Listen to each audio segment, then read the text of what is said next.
Welcome back to the Money Script Podcast. It's your host, Johan Say Harrison. So happy to be with everyone this morning. It is Women's Month, and we are celebrating women all month. I want to thank Alicia. She's a woman. So I want to thank her because she has done a phenomenal job of getting many, many more women to join us for the podcast this morning. So this morning I have our good friend, Karen Wilson. Karen, I haven't seen you since... Oh my goodness. Oh my gosh, it's been so long. It's been years. This is our good friend from California. I am so glad at least we can see each other on Zoom. I know you guys can't see us out there because I haven't been recording for YouTube yet. I know, keep asking me. Eventually it will happen. I will set a camera up. Actually, we're redoing Seth doesn't know this yet. We're redoing our child's room, Seth, because he's in college. So we're going to turn that into a studio. There won't be a bed in there anymore, so things will be interesting when he comes home. But last he told me, he said he wasn't coming home. He was like, I'm not coming home over the summer. I'm going to stay in New Orleans. So hopefully we won't need a room there. So soon everyone will be able to see us because we'll put it on YouTube and it'll be the podcast, so all that good stuff. So Karen, thank you for joining me. Happy Women's Month. Well, thank you for inviting me. Indeed. Yes. I'm so excited just to catch up and I know. And hear about your new project and maybe get interrupted by a little one, or are you in the office? I'm in my office. I have to drive in because my son will get up. It's between 6:15 and 6:30, regardless of what day of the week it is. Oh, I was looking forward to the interruption. But I guess it's not toddler month. It's Women's Month. Yes, it is. So Karen, please introduce yourself to the people. Tell us a little bit about yourself. Sure.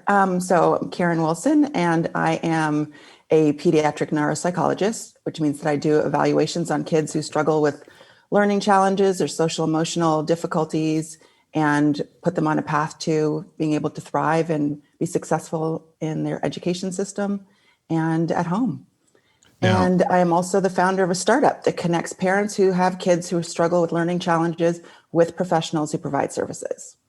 Now, when you say learning challenges, I mean, don't all children? It's broad. I was about to say, don't we all have some sort of learning challenges? So what I would say is that they have more challenges than other kids their age, and it impacts their ability to really show what it is that they know. That could be dyslexia, it could be ADHD, it could be autism spectrum disorder, it could be a number of different things that just interfere with their ability to really shine and thrive. We dealt with some of that. I don't know if we ever told you with Seth. No. Yeah, we actually had him. He was ultimately told that he was mildly on the spectrum, I believe is how they put it.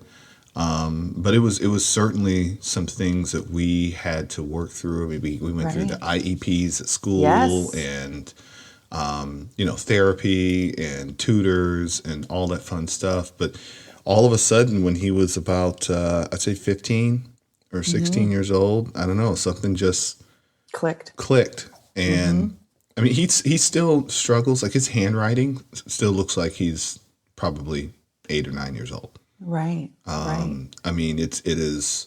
We even tried. We thought maybe dyslexia. I mean, we went through everything, but he finally learned how to manage himself in the classroom, and now he's on the dean's list in college.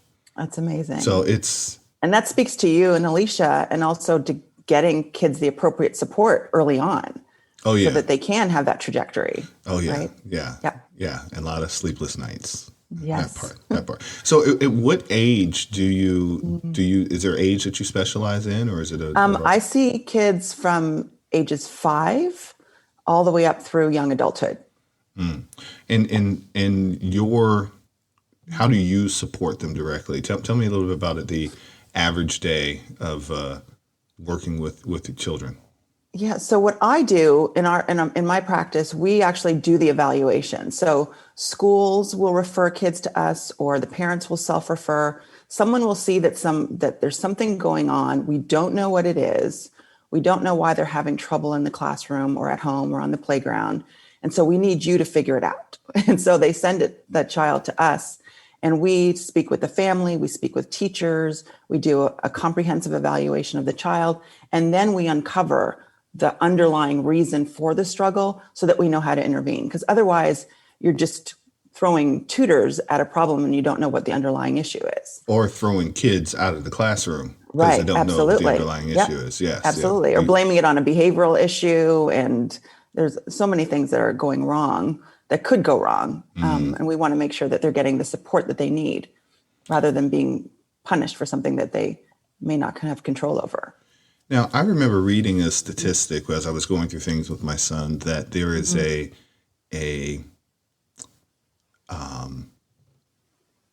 large number of Black and brown children that get labeled with the ADD or ADHD diagnosis, and sometimes without ever seeing a professional like yourself.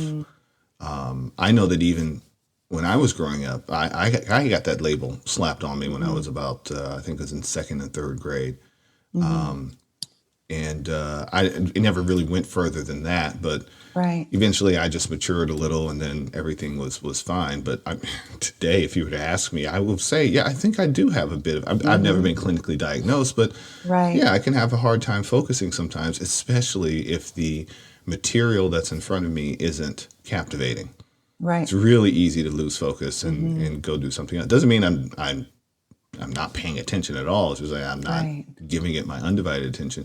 But do you see that is, was that something I read that was an editorial, or is that a fact? Is that true? Well, it's interesting because I think the research is mixed, and I think what I would say is that there's some research that actually suggests that children of color, particularly Black boys, are underrepresented in ADHD diagnosis. Usually, about 5 to 10% of the population has ADHD.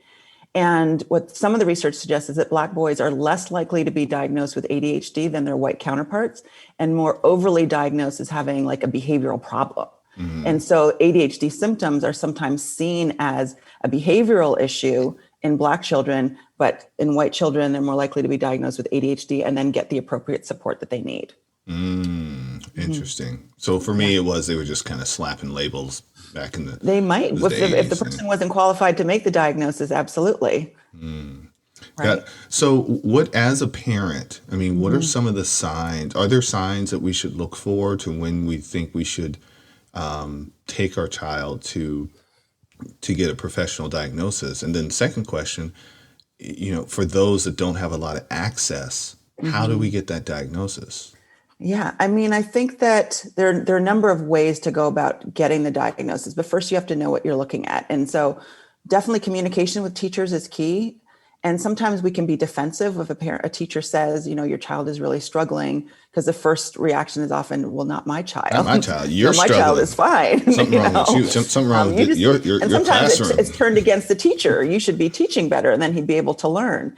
But I think having a good relationship with the teachers and having that open dialogue and listening to what it is that the teacher is saying, and then making your own observations. Are you observing the same things at home that the teacher is saying at school? So if there's a 20-minute reading assignment that your child has to do, or a math assignment, but your child is taking 2 hours to do that 20-minute assignment, then it says that there's probably something different and about the way your child is processing the information that's causing it to take longer. So those are some things. If your child is struggling with reading in a way that you wouldn't expect them to struggle with reading at that age, then that might be a sign. If they're having trouble, for example, early on, kids who have more trouble learning the alphabet, who have more trouble with rhyming, and have more difficulty reading early on, those are telltale signs of a reading issue.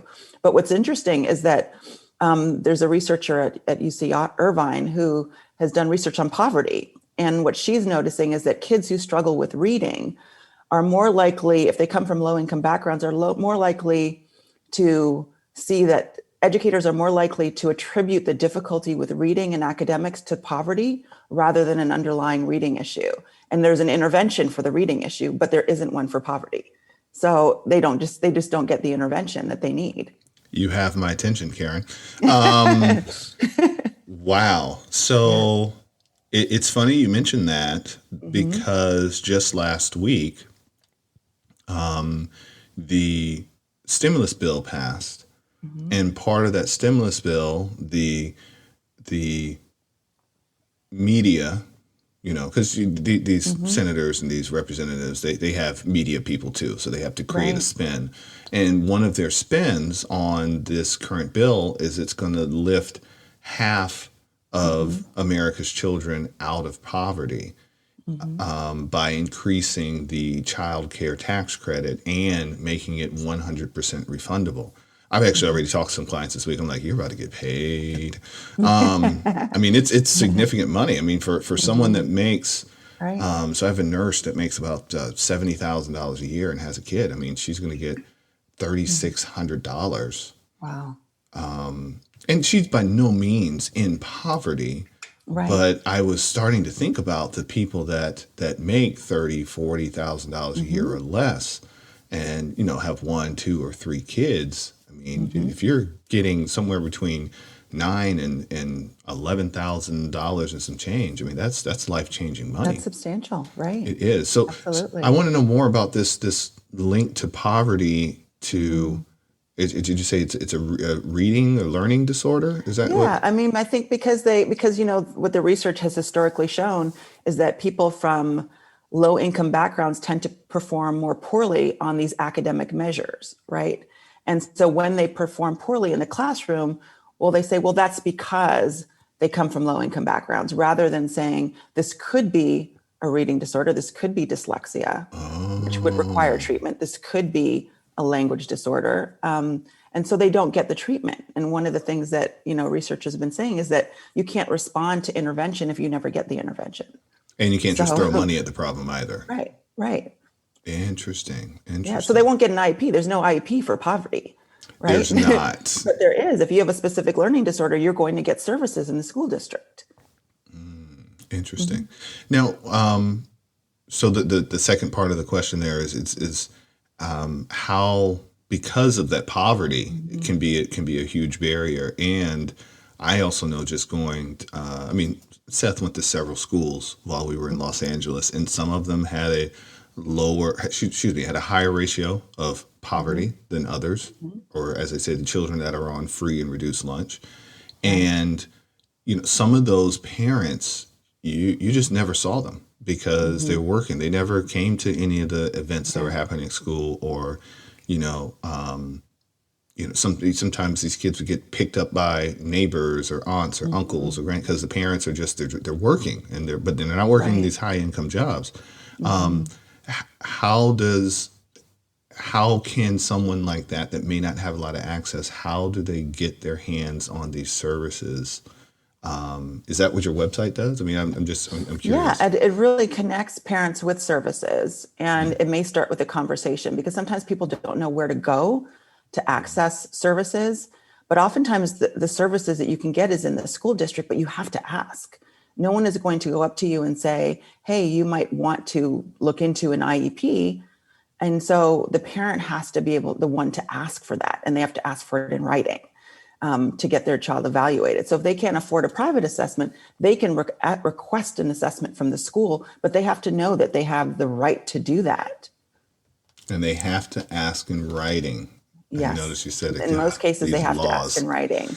And the other thing parents can do is check with their physician, a pediatrician, and oftentimes there are community centers that give low cost evaluations. And so they have to do some research. And so again, and that takes time, right? It Yes, takes time to know where to look for those resources, but they're there.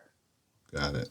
And I mean, what does an evaluation look like? And how do you evaluate? Right. Not to get to too many technicals, I'm just curious. So basically, what it involves is a parent interview. So if I'm doing an evaluation, I want to speak with the parents because they have the child's history. I want to know, are there risk factors in the family? Is there family history of dyslexia? Is there a family history of difficulties with paying attention and organizing and planning? What were those early birth milestones? Was there, a developmental delay, a premature birth? All these risk factors for things like dyslexia or ADHD. And then I want to know, what are they seeing at home? What are you seeing at home? Is that different than what you're seeing at school? Because if the parents aren't seeing it at home and it's only being seen at school, then maybe it's the school and not the child, right? And so I have to take in all the information from the parents and the teachers, and then the child is brought in and we do problem solving activities. We test reading, writing, and math. We do I look at attention, I test for attention, I test memory, I test language development, because you want to know where things are breaking down, but you also want to know a child's strengths. Because if I'm someone who's proposing a plan, I want to be able to have that child use their strengths to compensate for areas of weakness. So I recently did an evaluation of a child who absolutely has dyslexia, but she's got an extraordinary visual memory. And she memorizes what a lot of words look like because she can't sound them out, as a function of the dyslexia. So I want to use that while she's developing her reading skills. We want to use that great visual memory she has to help her compensate for her area of weakness. But if you didn't do the assessment, you wouldn't know that that was a strength for her. And then the other thing we look at is emotional processing. So anxiety, self-concept, because if you're a kid who's been struggling for a long period of time, oftentimes that can impact motivation. It can cause depression. It can cause anxiety. And we want to be able to address the whole child, all the things that are happening. Because if a child is depressed, you have to address that first, because it's really hard to be motivated to learn or even participate in tutoring or therapy if you are depressed. So we need to know, again, where to intervene to help that child achieve their full potential. So speaking of some of the emotional pieces of we're going in a whole different direction. well, because what's coming up for me is the pandemic. Yes. And we have millions of children that haven't been in the classroom. We have a subset of those children that did not and still do not have access to stable internet to be able to do Zoom. Or you have a parent that's competing with Zoom at home, or only one machine, et cetera. So we have all of these children who have essentially missed out on a year of development. I mean, I'm sure in your community this is a huge conversation, but can we talk a little bit more about what we as a society get to start doing and thinking about when it comes to our kids? I mean, even our daughter, she was going to start preschool and she did not. And she's starting now, but she's almost 4. And Seth was in preschool at 3 years old. I was at preschool at 3 years old. Both of my sisters were in preschool at 3 years old. So that's kind of always been my thing, at least for me, my siblings, and my children. But now she's a year behind. And there's a part of me that's a little worried. I mean, I'm actually worried about the way she pronounces her L's, but people say, oh, she's just 3, she'll be fine. I'm like, no, she should be able to tell me she loves me and not loves me. We got to work on this. But what are we doing, or what do we get to do again as a society to kind of bridge this gap for this year of missed academics? Oh my goodness, that's such a big weighted question. Yes, it is. I shoveled it on. I think that there's a focus, almost a hyper focus on learning loss. It's like everybody's concerned about the education and the learning that didn't take place. And, kids are really resilient and they will catch up, and everybody's lost a year. It's not like your child has lost a year compared to, everyone else who is back in the classroom. Everybody has lost a year. Having said that, there are definitely disparities in the way this year has impacted different people, because a lot of independent schools have been open. And then you've got the public schools that have been closed. Here in California, Los Angeles Unified School District has been closed for this whole year, whereas some independent schools have been open and have been able to open and bring some students back, and have already adopted the hybrid model. So there are definitely disparities in how education was delivered. How education was delivered during this pandemic. And I think, to your point about what do we do, I think first we have to pay attention to the mental health needs of the child before we even think about learning loss, because children have been separated from their peers. Some have lost family members as a result of COVID. There's been a great deal of anxiety. There's been a lot of loneliness, and there's been a lot of stress. There's been a lot of stress in the household and not only in the children themselves. And those things can interfere with learning. And there's also been increase in screen time, which impacts brain development, which impacts learning. As I stare at my screen. So that's why I say it's a weighted question, because there's so many factors. There's been disrupted sleep, there's been high levels of stress, there's been loneliness, there's been depression, and all of those things have a negative impact on the way the brain is developing and the way kids learn. So we have to address the mental health issues first, and then we can start looking at how do we fill the gaps with regard to learning. Now, you brought up screen time. Oh boy. Oh boy. Now, I work in finance. I'm no clinical physician, psychiatrist, psychologist, any of those things, but it does blow my mind how we can find these children that are amazing at gaming, and even in games that take a lot of reading to understand what's going on in the game, but then struggle everywhere else. I mean, even when it comes to attention, I have clients that have clinically diagnosed ADHD, ADD, but they can play Madden for hours. Madden as in the football game. Is there any research out there? Do I need to go do some Google search? There's definitely research, and video games are designed to be rewarding. You know, our brains operate by the reward system, and that's how they treat ADHD. It's like if a kid can't pay attention, you say, if you can pay attention to this for 15 minutes, we're going to give you a sticker. And that happens in video games. That's how video games are designed. So it's built in, that reward system is built into a video game system. So when parents say, you know, my kid can't have ADHD because they can play video games forever, or they can play Lego forever, that's not surprising, because what people used to think that with ADHD, you can't pay attention. With ADHD, you can pay attention, but you can't keep on paying attention when something is no longer interesting to you. And that's what you have to do for life. And so, again, kids can start out paying attention, but then they get distracted really easily, and then they have to be redirected. And that need for redirection is something that the brain should be able to do automatically. But in individuals with ADHD, they need a lot of support for that redirection. So they can be sitting in a classroom and the teacher's teaching, and it's very interesting, but then a bird lands on the windowsill. Everybody looks at the bird because it's normal human behavior to check out your environment.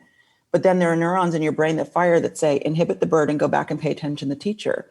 But the kid with ADHD is looking at the bird. Oh, it's a pretty bird. I wonder if the bird has a nest. I wonder if there are eggs in the nest. I wonder if I had a bird in my backyard. And the teacher's talking and they're missing all the information. And then they come back to the teacher. But if the teacher was talking about something that was interesting to them, then they would be focused on that until something more interesting arrives. And so they're interested. And then the most interesting thing in the room is the thing that they're going to be paying attention to. And that can change. But for kids with out ADHD, they can pay attention to things even when they're not interesting. So that's a big distinction. Reminds me of the movie Up with the dog and the squirrel. Yes. Now, Karen, how did you choose this as a profession? What brought you to this? So when I was really young, I was thinking I was going to be a pediatrician. And my first year of university, I took all the courses. I think my first semester was chemistry, physics, biology, and my elective was psychology. Oh, you didn't want to have any fun in college, no, did you? Not at all. Oh, not okay. at all. And so then I realized really quickly that when I thought ahead, that I couldn't stand the sight of blood. So that would be an issue. And I really love psychology, but I also love the brain. And so then through working in the psychology field and getting exposure to the different aspects of psychology, there was this area of psychology called neuropsychology, which was the understanding of the brain behavior relationship. And I just fell in love with that area and jumped right in. I took some courses on that. I went and got my behavioral It was my financial. favorite course. It was my favorite course. And I just wanted to take more and more of courses like that. And that's where it kind of evolved from there. I thought, how can I do more work in this area? And then when I was an undergrad thinking about graduate school, I realized that there was a field, neuropsychology, and I applied to neuropsychology programs, got into a program, and then just continued from there. Got it. Yeah. So with if you were to go back then into your childhood, since you're a fan of neuropsychology, yes, I'm very interested in the neuropsychology. How do I say it? Neuropsychology. I can't even say the words properly. I'm interested in how the brain works as it relates to money. I am a believer that we make a relationship with money very early in life. Sometimes it's a part of our child. It's in childhood when it happens, maybe young adulthood, and it gets imprinted upon us. And until we're able to address some of those positive or negative relationships that we have with money, we're unable to manage it properly in adulthood. So, with that, I'd like to ask you. Yes. It's coming. It's coming, everyone. This is it. This is the We're question. going to have the money conversation. This is the question. What is your first memory of money? For me, the first memory would be getting money for my birthday. I think there's a transition, in childhood where you're getting birthday gifts. And then at some point, people stop giving you gifts and start giving you money. And I think that's my first memory of kind of having my own money, is that, I got an envelope of money in my birthday card. And then I remember my parents taking me to the bank to open a bank account when I was really young. I think I was in elementary school. And I had my own bank card. I had my little bank book. It was in a little plastic folder. And I could deposit my birthday money in there and then it would be updated. So that's my first memory of money, of having my own money, would be that. Do you know how many of us, meaning children or individuals of a certain age, that had that experience? Do you know how many of us there are today that never had that experience? And just I don't know. because of the numbers digital, are, yeah. It's got to be in the hundreds of thousands. But because of the digital expansion, I'll meet kids like that all the time. Speaking of children, someone left the gate open. Good morning, Amira. I'm doing a podcast. Good morning, Amira. Miss Karen said good morning too. Also, Dad, Yes. can I bring the penny and can't make noise too? Can you bring the what? The penny and can't make The noise. penny. Yeah, What penny? the one by Seth's bed. Oh, the money that's up there? No, leave the money up there. But I don't want to make noise too. It's not going to make noise as long as no one touches it. But the bucket is in the closet. Okay. Mommy will help you. I promise. Okay. Okay. Yes, I'm coming. So there's a lot of people that I meet that they didn't have a bank account until they were in college. And they just had cash. Oh no, that was it. They just had cash, or they were mom or dad or somebody else had a bank account, but they didn't have anything of their own, and it really affects how they think about and manage money. Because I meet some people where they think the money in the bank isn't real, and I tell them that it's probably more real than the paper you have in your hand. I mean, the paper in your hand, if you drop it, it's gone. It's gone. I said, your bank account, I mean, somebody has to actually break in and steal it. And even the bank says, oh, we're sorry. We'll put that money back in there. Sorry, someone stole your debit card. Yeah.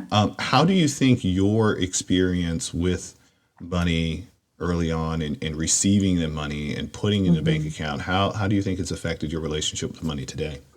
I think it makes me, I'm not a big saver. I probably could save more, but it made me cognizant. All can save more.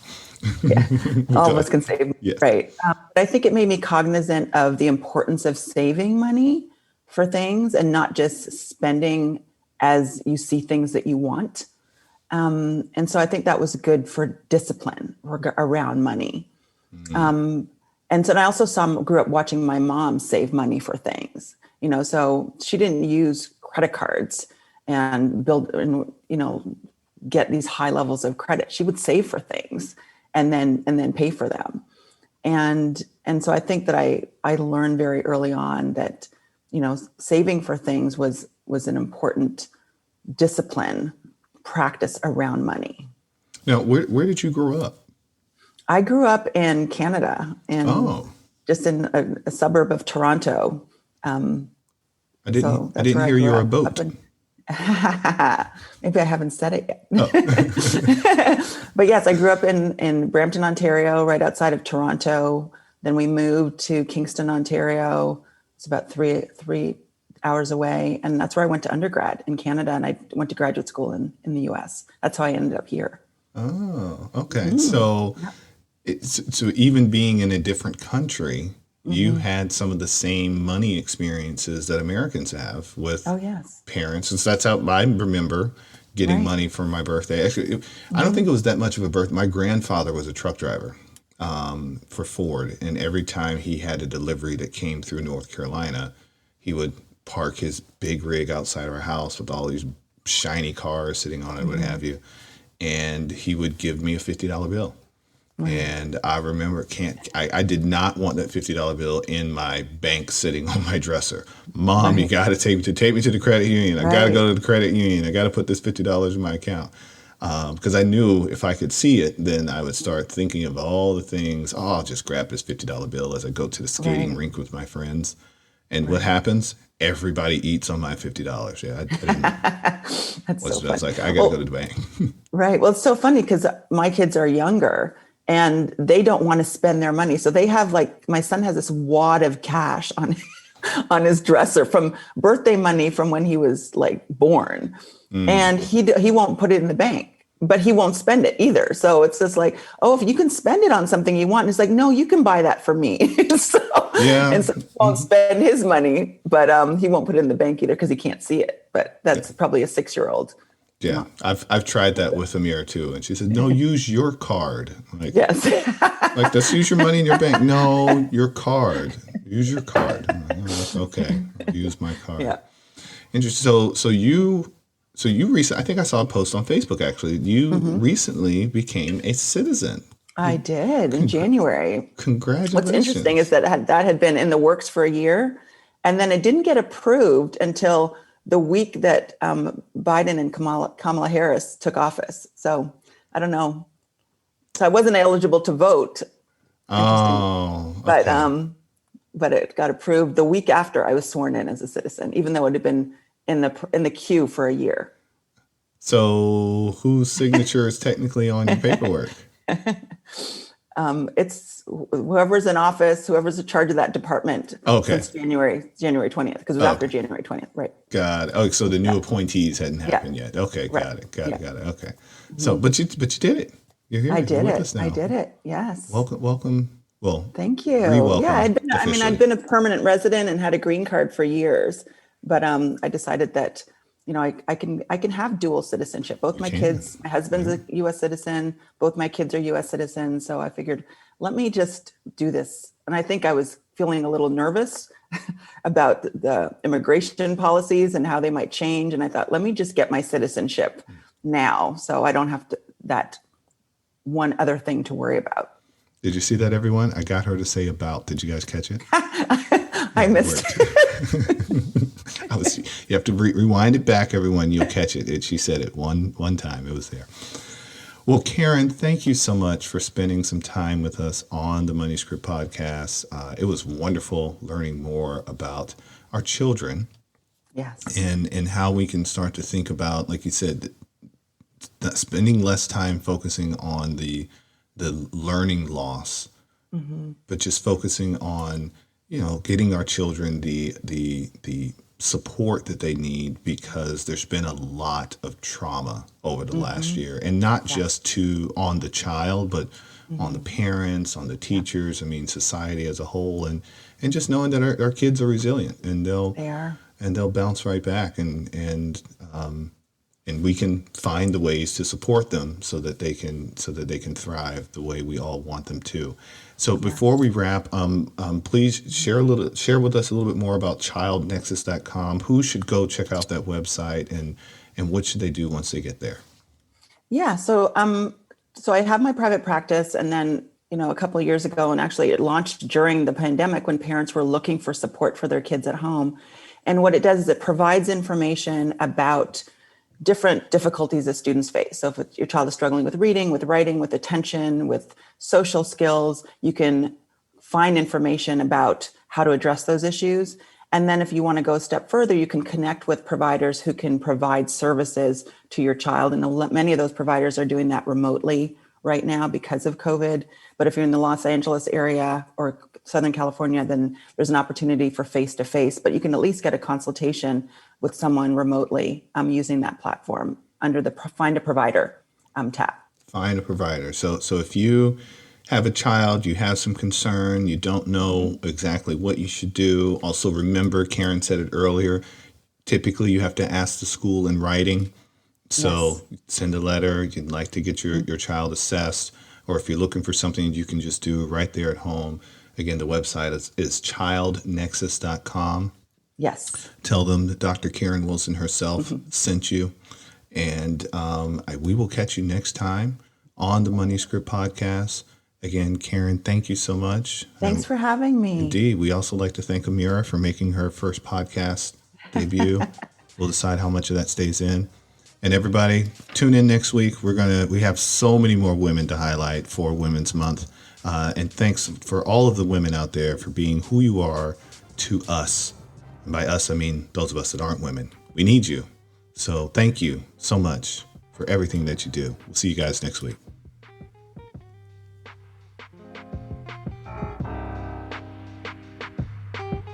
Thanks for joining us on the Money Script podcast. Be sure to check out our other episodes, subscribe, follow, and give us 5 stars. Continue to send your financial questions on Twitter or Instagram at the Money Script. Go to moneyscriptwealth.com and schedule your complimentary consultation to discuss your specific goals and concerns. Financial advisory and investment management services are offered by Money Script Wealth Management PLLC, a registered investment advisory firm registered in the state of Texas and California and other states where exempt. The Money Script LLC and the Money Script Wealth Management PLLC and guests of the episode may have interest in the investments mentioned today. The opinions and views are expressed here are for informational purposes only. This material is educational in nature and should not be deemed as a solicitation for any specific product or service. All investments involve risk and a significant loss of principal. The Money Script nor Money Script Wealth Management offer tax or legal advice. Please consult your tax advisor or attorney for specific advice about your situation. Until next time.